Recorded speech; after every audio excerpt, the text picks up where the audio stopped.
Hey guys, what's up and welcome back. His and Hers Live here, coming at you with another episode of School of Apex.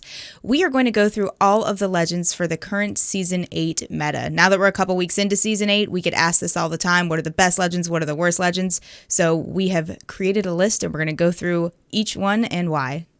Yeah, so we've been playing a lot of ranked, a lot of pubs. We're just about to hit Masters, so we've been in ranked for a minute. And I think we got a pretty good feel of what characters are in and what characters kind of need a little work. So now again, this is just our opinion, so it's fine if you totally disagree with us. This is just how we feel with the current legends that we are working with their abilities. All right, so let's get into it. We're going to rate these S tier all the way down through D tier. So it's going to be S is the best, A, B, C, and D. So the very worst character right now in the game, unanimous decision for sure, it is Rampart. It's Rampart. She needs some help. They did help her out this last patch a little bit, but she still needs some help. Honestly, her passive, the fact that she can do the LMGs with the faster reload, it's kind of canceled out now that they have gold mags, in my opinion. So even though that was supposed to be a buff that they added to her, I don't know. I think she needs some help. Sheila's so hard to get a kill with. It's very hard to aim. The tactical cover is so easy to shoot down. This game is all about movement, so the Sheila is just really unusable. Yeah, you're just a sitting duck when you have it. If the Sheila maybe had better aim, if it could do a if it could aim in a full 360, they recently buffed it so it can do a 180 degree angle, which was huge. It needed that. It had no movement, but I still think the amped cover could use a little bit of help. And I think that the Sheila could use a little bit of help. And her passive, like I said, to me is kind of non-existent now that there's gold mags that auto-reload for you. Maybe since she is a engineer gun specialist, maybe her reload speed should transcend through all guns. Yeah. Maybe, whatever abilities she have, they just need to enhance those abilities. Yep. But we'll move on to the next D-tier legend, and that is going to be another new legend. Unfortunately, it is Fuse, in our opinion. While he is super fun, knuckle cluster everywhere, bust doors open with a knuckle cluster, he just is not it. He's got no movement ability. Movement is so strong in this game. The mother load, if you're playing any of the legends that we have classified as S tier, you have an ability to quickly and easily get out of the mother load without taking any damage whatsoever. Yeah. Knuckle cluster doesn't do enough damage, in my opinion. His passive is pretty sweet, though. The launching the grenades, when he first came out, we did get some awesome clips of sticking people from way too far. I think his passive is fun. What do you think could be done to help him? His fire needs to be more devastating, I think. Yeah. Like you said, when someone does get me direct with the fire, I'm only taking 20 damage, and it doesn't really do a whole lot. If you sit in it, it does tons of damage. I think 75 or more. Like right, it does do a lot, but it's just you get out of it. Any good player, when you shoot the fire at them, play Horizon, you queue out. Your whole team can get out of it. Every team has so many movement abilities. Yeah, it's just you're jump padding out, you're horizoning out, you're grappling out. You're not standing in the fire. It's just like the Rampart thing where unless you're playing against complete bots, no one's going to stand in front of a Sheila. No one's going to stand in the fire. Yeah. These abilities are cool in concept, but if you're playing against anyone with I have an idea. any experience, maybe the mother load, his ultimate, should have bits of fire spread throughout the inside of the circle rather than just a ring of fire only damaging you on the ring. Sure. If it had little bits of like actual fire in the middle that were sporadic without a warning, that would make it pretty annoying. I think that would make it a bit stronger. Yeah, people need to be burning when they're in that ring. It's too easy to get out of it. But anyway, that's all we have for D tier. Let's move on to C. The next, I guess, worst legend we will have is Mirage. All right. Now, while Mirage did recently just get another buff also, I don't know. I think his buff's kind of annoying. If you've noticed, if you play Mirage or if you have a Mirage on your team, they made it so the footsteps are fixed. Yeah, so you can hear his clones make footstep sounds now. So they clunk around, loud. but then you can hear him on his own teammates can hear them as well. I played him, and it was kind of annoying for me as my own teammate. He has a good kit. He has a fun kit. He's funny to play. He's a trolly legend, but he's just, when I see a Mirage, I'm never scared. Yeah, just once again, another fun character, another cool concept, but the abilities just they aren't going to fool any higher tier gamers. Yep. All right, then next we have WATTSON. WATTSON used to be absolute pro player comp ALGS meta. You are really not seeing the WATTSON anymore, and we've said this time and time again. We think it's because of the crafting. You can craft shield bats now, so I am never at a shortage of shield bats for the most part. Because of the especially crafting late stations. Game. Yeah. So yes, she can hold a couple more ults, and yes, they fully regen her ability, but I don't know. I just think that she could use a little rework. Her ultimate only lasts 90 seconds. That was unfortunate. That was quite a nerf to her when they changed that. Yep. Olympus is such an open map that the perimeter security is not as important with some of the newer maps, but I just really think that her downfall, in my opinion, was the crafting stations. I don't need her to regen my shield as much because I craft bats all the time. Yeah, so late game, you're going to have 6, 8, 10 bats. I mean, you find them all over the place because everyone's crafting them. The ultimate, it's still pretty good. The ultimate's still pretty good. It is good. The expiration is a problem. The expiration is the problem with it. Maybe it could be longer. So currently, WATTSON's ultimate, it's really good for defense if somebody's throwing grenades at you or if they're trying to throw bombs at you. But the biggest issue is it blocks your own teammates' bombs. So one of the big things they could do with WATTSON is allow your teammates to throw bombs while they're near the pylon and still block enemy stuff. Yeah. Because that's a huge problem. All the characters these days, Caustic, Horizon, you name it, all of them have abilities where you throw stuff, bombs and whatnot. So it's a huge disadvantage when you can't do that to your when own your team. Horizon has, or when your WATTSON has her pylon out and your Horizon cannot use any of her abilities. Yes. The fences nowadays, especially on Olympus, there's not buildings or anything. So the fences are kind of not great I think that's one of her better abilities still, though. Whether they provide a visual block, I do think her tactical are quite good. If placed properly and quickly and well, they definitely slow the enemy down. They don't stop them at all, but they definitely do slow you down. Yeah. So. All right. And then next on the list, we are going to have LOBA. Now, LOBA did get a buff recently also. LOBA is... I actually love having a LOBA on my team. I don't want to play LOBA because I think her tactical is trash. Her bracelet throw needs work. I think that her ultimate black market is amazing and it's perfect, and I wouldn't change anything with that. I think that her tactical needs work. It is so easy to laser a LOBA, and there's still so many times where I feel like it bugs out for them. It doesn't work. You need to be able to throw it higher. You need to be able to throw it further.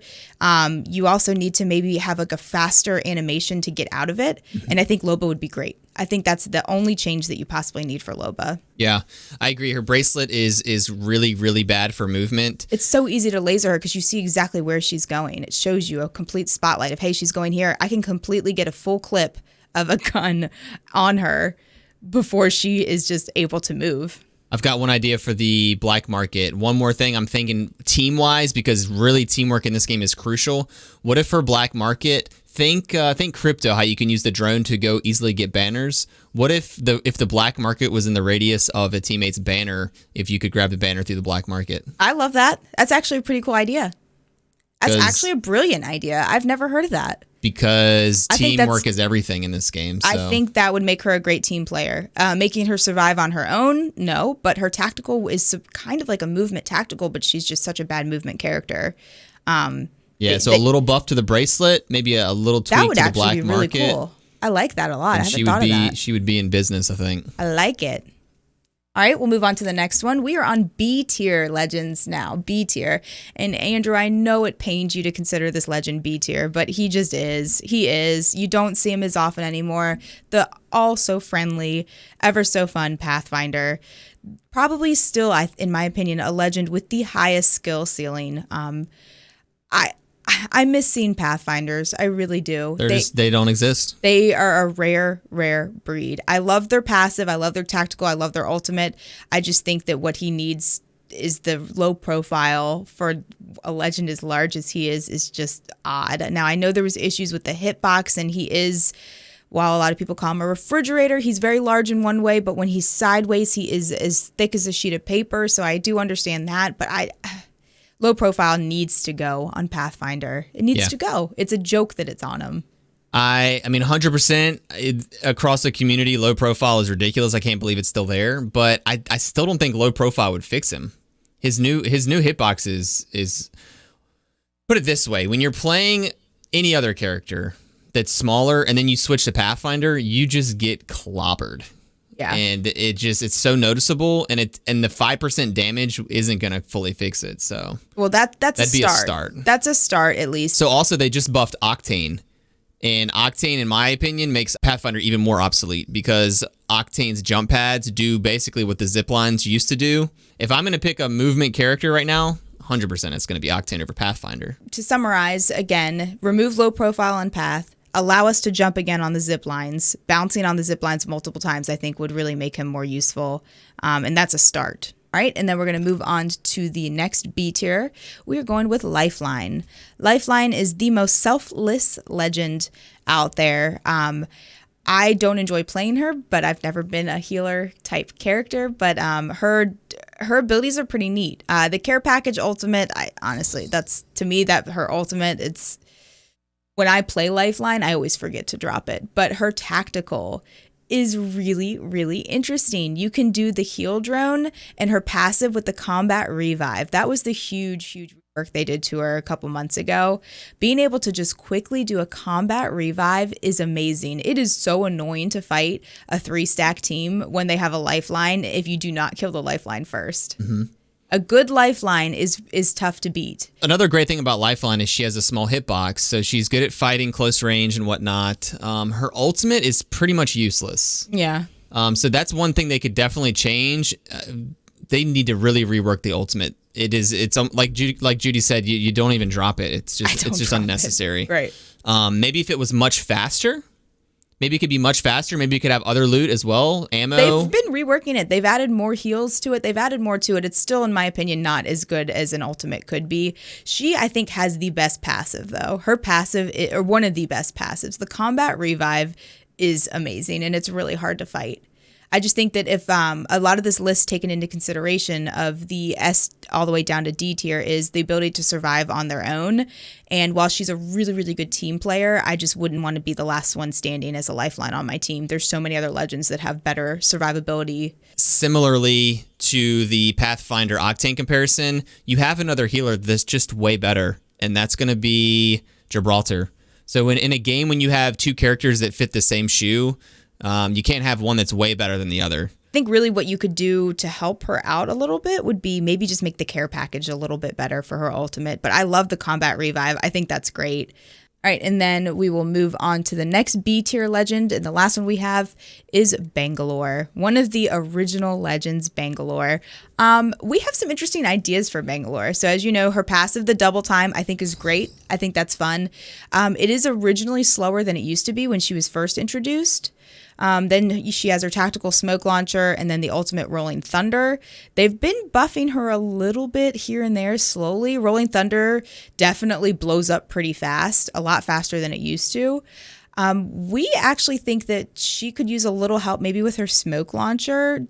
If you're in it, maybe do a little bit of health damage. I know if it hits you, if she like tosses it on you, it will hit you for what, 10, 15, if you're within a certain range. I agree. Something with the tactical could be better. Maybe on a landing, maybe it has some type of pulse. Maybe she needs to see through it too. The enemies can glow through it, similar to like the crypto drone when you can see your enemies within the radius of it. That would be huge. A starting point if at least Bangalore could see through it. Maybe if it did a little damage, more damage on impact. Maybe if it had some type of like electrical charge. Something could be done cool with the tactical to buff it up a bit. Maybe some guaranteed that it ruins aim assist. That would be nice too. That could be useful. Another thing, the ultimate could be better. One thing about the ultimate, similar to Fuse's ultimate, you can kind of just run out of it.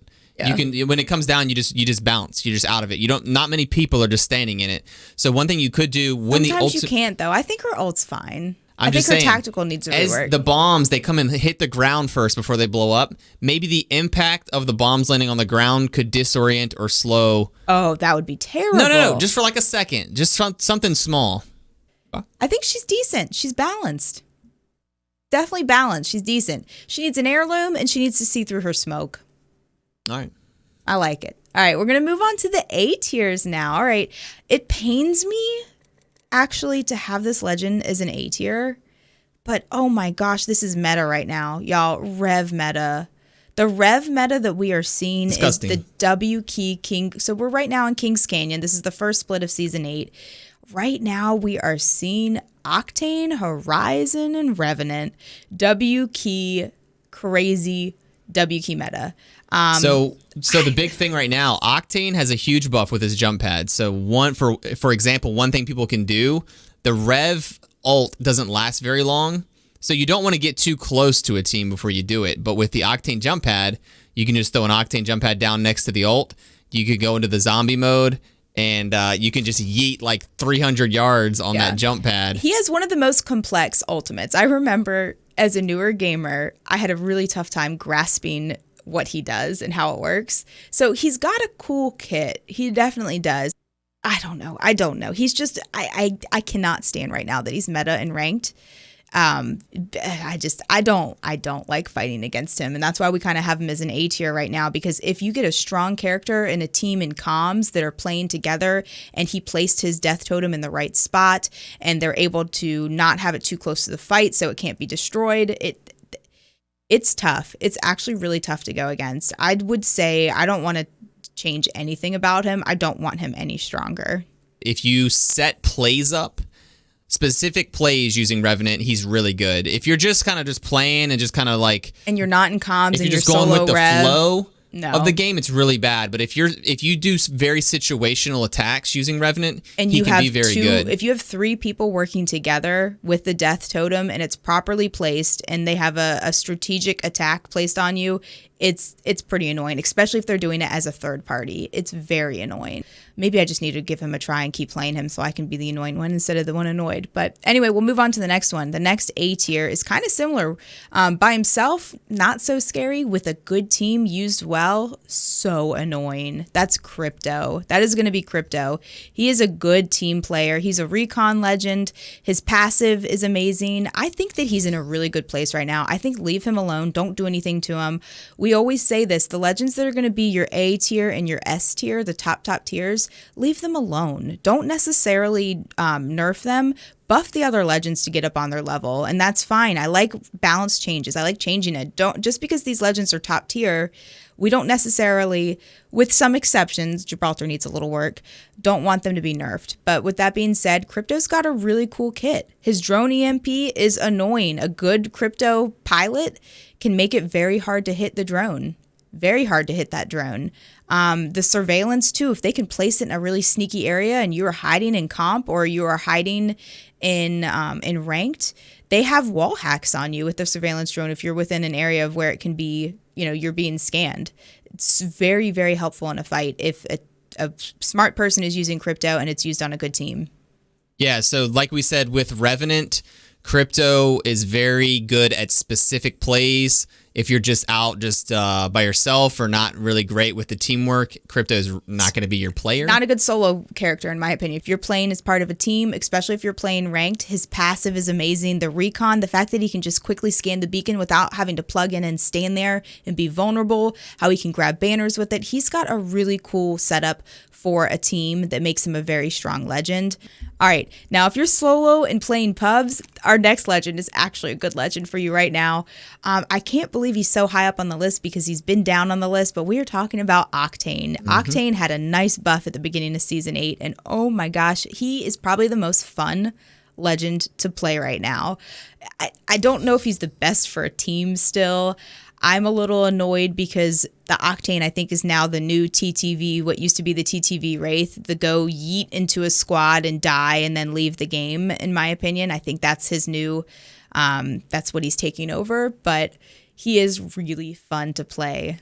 In Season 8, the big thing they changed was his jump pad. Now you can slide into it and you go super fast and super far low. So you used to get lasered off the jump pads because you were just floating in the air like a balloon.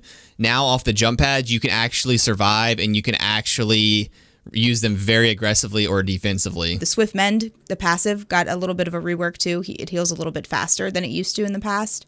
And his stim is, he He can stem so often. All right, and now we're moving on to the next A tier legend, and one of the more controversial legends recently too. That is the Gas Daddy Caustic. I would say he's on the edge of S tier. He is. It pains us a little bit to put him on A tier. He is fortified, so his damage reduction is reduced by 15%. He's not slowed down by bullets either. Those are some neat abilities with him. He is just annoying. He is so annoying. He's one of the most annoying legends to push, to fight. If I see a team that's gassed up, I sometimes literally will just say, okay, they're just going to sit there. I'll fight them later. Just let them sit there. I'll go have all the action, all the fun, and I'll fight them when they're ready to leave their house. Yeah, I'd say Caustic in Apex Legends is the most control character you can use. And I like control. You know, you can dictate the fights. You can stop people from W keying. You can be aggressive with Caustic with his ult. Control is really good, and Caustic's in a really good spot if you're trying to control fights and not be too aggressive and really be safe. He's also good, and I mean, I'll say it, we use him in ranked. Andrew will play him in ranked because we're often playing against 3 pro players with the ranks that we are. And since I've only been playing 2 years, it really does help control the situation, allow us to not have to take a fight 1v1 against pro players. Caustic's one of the only characters, if you see a 3-stack pro team full charging you, where you can actually stop them. WATTSON's not going to do it. No character's really going to do it. Caustic is the only character where you can stop a team dead in their tracks that's got full momentum coming towards you. Yeah. And that's really nice to be able to do sometimes. Yeah. All right, now we're going to move on to the S tier category. At the bottom of the S tier, so again, these are still the best ones, we're going to go with Wraith. Wraith has been, for 7 seasons, I would say, the #1 legend. I'd say always. She was always the #1 legend.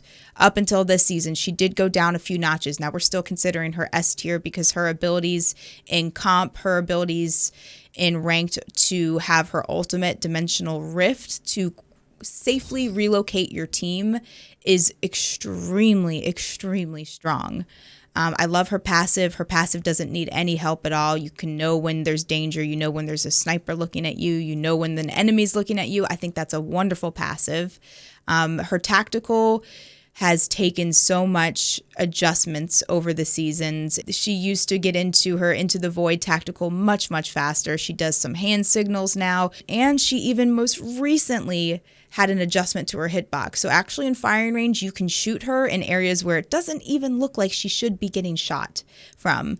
And she still has the low profile. I still think her ability and her kit is great, and it's fine the way she is. I don't think she needs a buff, honestly. I think she's balanced. I think she's still an S tier character, but they've done a lot to her, so that's why we just don't have her as the best legend right now. Wraith is still an S tier character.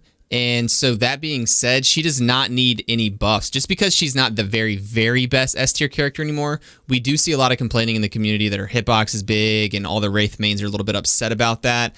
But the fact that she's still S tier, she's in a good spot, I think. I think so too. I think so. I think she's a strong legend. I think to just leave her alone, stop hurting her. I don't think she needs any more nerfs, but I think she's fine where she is. Let's focus on buffing the D and the C characters, at least in the meantime. Moving on to the next best legend, we have the Bloodhunder, Bloodhound. Bloodhound is really, really an interesting legend. I've been playing Bloodhound in ranked. Bloodhound's passive, tactical, and ultimate are all a wonderful kit, really interesting. They make Bloodhound a wonderful hunter. Bloodhound is also recon legend, so great for ranked, so you can scan and reveal the next circle's location when you need to play for zone. Also, with the scanning to gain your RP, you can scan for kills. So I've had plenty of times where I get kill points and I'm not even shooting a bullet, I'm just scanning. I think Bloodhound's great. Bloodhound, I do feel a little large and vulnerable often. When I play Bloodhound, I tend to get headshot, I feel like, more than others. I wish maybe Bloodhound's head was a little smaller, but... Not needed. Not needed. Bloodhound, I think, is great. One of the top legends used in pubs really often and also used in ranked. So Bloodhound's great. All right, and then moving on to the next legend, we have Horizon. This is my personal favorite, my main. Ever since season 7 came out, I have been in love with this Scottish woman. I never knew that I needed her in my life. I was a Wraith main before, and I love Horizon. Horizon is so fun to play. I love her passive is so underrated. The best passive in the game. I think it's one of the best passives in the game. Honestly, her ability to have the air control, to air strafe, to slide on every single landing. When you play any other legend, you feel like you weigh 1,000 pounds. I slide on every single time my feet hit the ground. You also can air strafe very easily with her. You can bunny hop, heal with her. In my opinion, the timing is much more forgiving to do bunny hops with her than it is with other legends. Her tactical gravity lift, she has had 2 nerfs over the past couple of updates, but I still think it's great. It's strong. It's amazing. It's I call it a tornado. She is so fun to play. You need to make sure you're strafing in there. It's actually a cylinder, so you can strafe around in a circle. You can strafe back and forth. And her black hole, if you use that and combine it well with your teams and with grenades, it's so much fun. It's a great legend. Brutal. I love her. I absolutely love her. You're seeing her a lot in comp, and you're almost seeing her, I think, more than you're seeing Wraith right now. Because her gravity lift, the entire team can take, and it has such a quick cooldown speed with the gravity lift. And her ultimate allows you, and her tactical both allow you to take over a team that's sitting on high ground. If there's a team sitting on top of a roof and another team inside a roof, you can just ult the top, use the tactical, get your whole team up there. I mean, we've had that happen to us in ranked. She's very, very strong, and I love her, and I would leave her alone. But then we're going to move on to our top legend right now, and that is going to be the big boy, Gibraltar.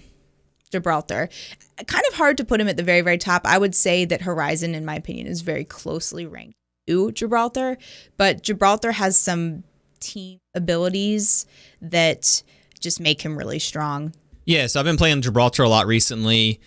What you find out with Gibraltar, his arm shield is just super strong. You can always get the upper hand on every 1v1 with the arm shield. It feels kind of broken after you get really good with it. It does feel It's probably broken. something that needs a nerf. They're going to try to put bleed through on it, but it's still, even with bleed through, is going to be really strong. He's fortified, so he has the same thing, damage reduced by 15%, and he's not slowed down by bullets. What I like about him, and this is what I like about Horizon 2, his tactical is for the entire team's benefit, and then his ultimate is very aggressive. Horizon fits the same thing. Her tactical, the tornado I call it, the whole team can use it to reposition. The dome of protection, his bubble that he throws out, is really to help the entire team. You can res quickly. He can res quickly in there. It provides a temporary safe shelter for your team, and it provides a really good thing for, a Gibraltar. Every Gibraltar needs to know how to use a Mastiff well, and if you play with a Gibraltar often, you all need to know how to do bubble fights with a Mastiff. And then his ultimate is a very defensive, very good ability to have, similar to Horizon. Tactical, the whole team can use, and then an aggro ultimate ability. And that's why I think that they're the top 2 ranked legends. Whereas when you compare it to someone like Octane with his stim, that's just for him. The jump pad, the whole team can use, but that's his ult. I love legends that have a tactical the entire team can use, and then an ultimate ability that's very, it's an aggro ultimate ability. The mans can tank a Kraber shot. Yeah, he's extremely strong, and just as a teammate, having a Gibraltar is a game changer. It is. It makes the whole team feel really sturdy. You can take open field fights. He's extremely good on Olympus, obviously, where there's just so much open space. And that's why we're putting him at the top right now. Even with the arm shield rework, he's still going to be S tier. And Gibraltar's the man. Yep, so that's it. There's all 16 legends and what we think they need help with and what we think is strong or weak about each one. So again, the D and the C tiers, please, let's see some buffs on their end so we can see them and see some more variety in the legends. And we'll keep doing this every season because this meta is different every couple of seasons. It really changes completely. Thanks for tuning in to this episode of School of Apex. Let us know what you guys want to see next. And if you could, please drop a like, a comment, and subscribe. Thank you, guys.